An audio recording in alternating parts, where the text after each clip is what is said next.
জুমার নামাজের বয়ানে সুদ ঘুষের বিরুদ্ধে বলায় মাওলানা হাসান মুরাদ নামের এক ইমামকে মারধর করার অভিযোগ উঠেছে মসজিদের সেক্রেটারি ও স্থানীয় মেম্বারের বিরুদ্ধে।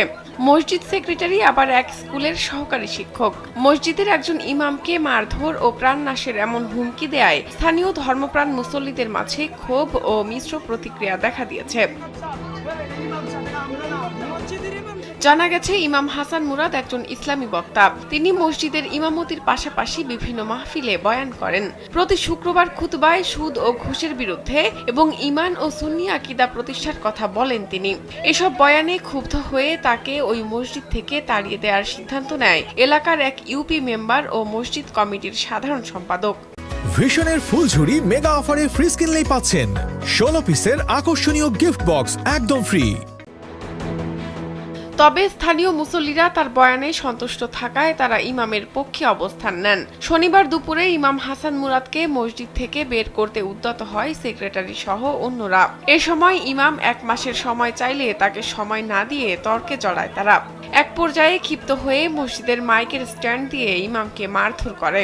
মারধরের কারণে রক্তাক্ত অবস্থায় ইমামকে উদ্ধার করে স্থানীয় উপজেলা স্বাস্থ্য কমপ্লেক্সে ভর্তি করা হয়। তারা সমাজের মধ্যে সুদের ব্যবসা চালায়, সুদের টাকা লেনদেন করে। এ সুদের বিরুদ্ধে কথা বলা আমার উপরে এই আক্রমণ তারা করছে, আমাকে রক্তাক্ত করছে, আমাকে অনেক মারধর করছে। ঘটনাটি ঘটেছে কুমিল্লার চান্দিনা উপজেলার এতবারপুর ইউনিয়নের বানিয়াচং গ্রামের খন্দকার বাড়ি জামে মসজিদে। শনিবার দুপুরে মসজিদ সংলগ্ন রুমে অবস্থানকালে স্থানীয় মেম্বার ও তার ভাইকে নিয়ে ইমামের উপর হামলা করে সেক্রেটারি নুরুল ইসলাম। এই ঘটনার জেরে ইমামের সমর্থকরাও অভিযুক্তদের ঘরবাড়ি ভাঙচুর করে। এই ঘটনায় অভিযুক্ত মসজিদের সেক্রেটারি নুরুল ইসলাম জোর গলায় নিজের অপরাধ স্বীকার করে ইমামকে পেটানোর কথা বলেন। এই অভিযোগগুলো কোনো কাজে আসবে না, কারণ আমি যেটা করছি না, অভিযোগগুলো সম্পূর্ণ মিথ্যা বানোয়াট, এটা প্রমাণ হয়ে গেছে আজকে। তাই ওনাকে জোতা পিটা করা হয়েছে এখানে এই সকল প্রমাণ করার পরে।